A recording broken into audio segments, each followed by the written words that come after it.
Salut à tous, c'est un réel plaisir de se revoir aujourd'hui pour une nouvelle vidéo sur le décryptage de crypto-monnaie. J'espère que vous avez la pêche. Alors les amis, on est en train de voir le marché qui subit une légère correction. Donc ici, on est à plus de 1%, donc moins 1% sur le marché de façon globale. Et si on vient ici sur les projets, on voit qu'il y a des projets comme XRP qui subissent des corrections plutôt sévères, plus de 6% pour le projet XRP. Si on descend ici, il y a des projets comme Polygon qui subissent des corrections de 14%. Si on descend, il y a également des projets comme Trans qui subissent aussi des corrections. Mais si on voit des projets phares comme le Bitcoin, BNB, Solana, Cardano, on est plutôt sur une hausse sur les 7 derniers jours. On voit par exemple ici le Bitcoin sur les 7 derniers jours est à 2%, maintient quand même le cap. Ici le projet BNB est à 5%, 6%. On va voir pourquoi dans quelques instants. Solana est à 5%. Donc la plupart des projets qui tirent l'écosystème, il n'y a que le projet Ethereum qui est encore à la traîne, mais de façon globale, la plupart des projets qui tirent l'écosystème des crypto-monnaies maintiennent le cap. Et il y a une bonne nouvelle à cela. On sait qu'il y a quelques jours, donc approximativement 2 à 3 jours, le marché était en pleine dégringolade, que ce soit le projet Bitcoin, Ethereum ou bien tout le monde. Tous ces projets étaient en pleine dégringolade, comme on voit à ce niveau. Donc il y a presque 3 à 4 jours. Et maintenant, suite à des rumeurs et à une confirmation d'une information très intéressante, le marché s'est très bien rattrapé. Donc quelle était cette nouvelle qui a fait bouleverser le marché, qui a redonné de l'espoir aux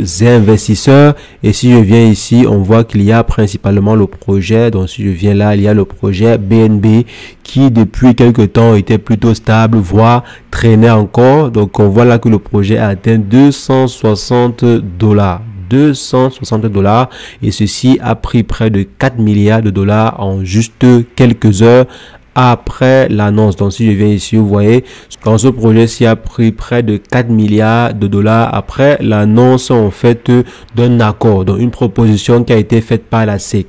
La SEC a décidé de proposer à Binance de payer une amende d'à peu près 4 milliards de dollars contre l'arrêt des poursuites judiciaires à l'encontre de Binance et de son PDG. Donc si jamais Binance et son PDG, s'ils veulent, ils ont la possibilité de pouvoir trouver un accord avec les instances américaines en payant simplement une amende de 4 milliards de dollars. Comme quoi aux États-Unis, on achète presque tout.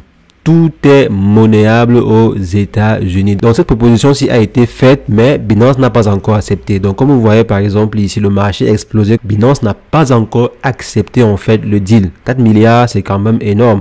C'est costaud par rapport à ce que Binance fait comme chiffre d'affaires sur un an simplement. Mais si Binance veut, bon 4 milliards, ça ne va pas faire chuter Binance. Et surtout que Binance sera libre de façon judiciaire. Donc ils n'auront plus de problèmes judiciaires. Ils vont continuer à exercer leurs activités. Donc je pense que ça pourrait être un deal assez intéressant pour Binance. Mais maintenant, voyons si Binance va accepter cela. Ou bien ils vont choisir de payer des millions de dollars en frais d'avocat pour poursuivre en fait la procédure.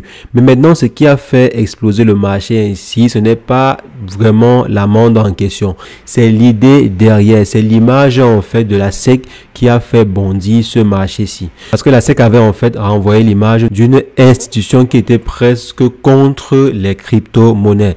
La SEC par exemple attaquait tous les mastodontes, que ce soit Coinbase, Kraken, tout le monde. Donc la SEC attaquait tous les secteurs, tous les leaders en fait du secteur des crypto-monnaies, que ce soit les exchanges centralisés ou même les investisseurs.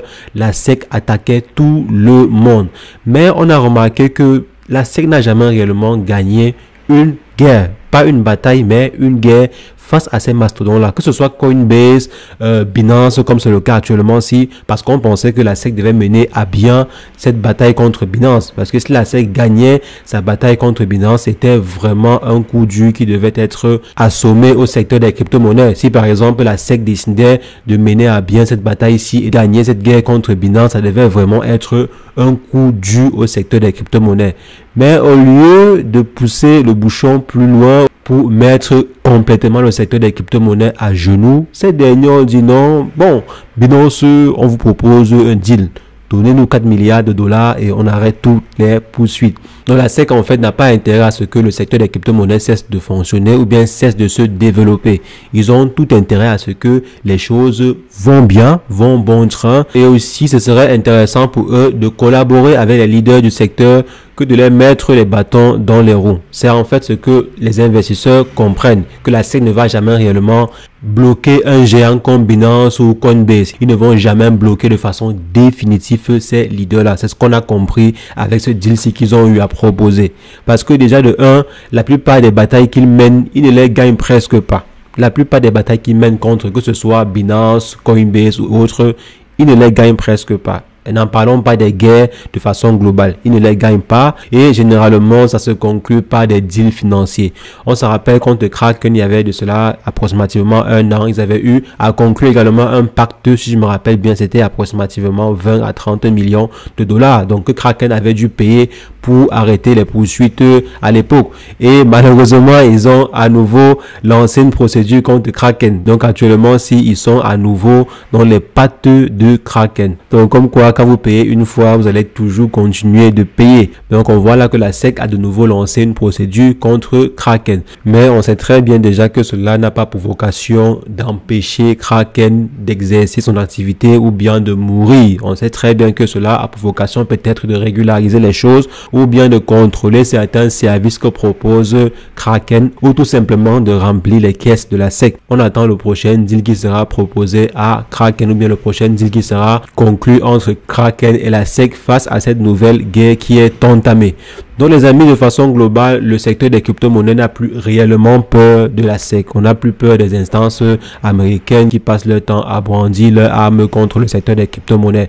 Donc après avoir proposé en fait cette porte de sortie ici à Binance, on a compris que même la SEC aujourd'hui a intérêt à trouver des compromis avec des leaders du secteur. Et ceci motive encore les investisseurs sur l'approbation future des ETF Bitcoin. Donc la probabilité que la SEC accepte l'émission des ETF Bitcoin comptant se rapproche de 1. Donc il y a de fortes chances que la SEC accepte cela et surtout très vite. Il y a plusieurs personnes qui prévoient même que cela soit accepté avant janvier prochain. Donc on espère que cela va arriver très vite pour ainsi encourager les investisseurs ou bien encourager de nouveaux investisseurs à entrer dans le secteur des crypto-monnaies. Donc les amis, la SEC ne nous fait plus peur. La SEC ne fait plus réellement peur comme à l'époque au secteur des crypto-monnaies. Ceci se fait ressentir sur certains projets dans la sphère des cryptos. Donc c'est ce que je voulais rapidement partager dans cette vidéo. On va se revoir très prochainement pour une nouvelle vidéo sur le décryptage de crypto-monnaies. Mais entre-temps, portez-vous bien. Ciao, ciao.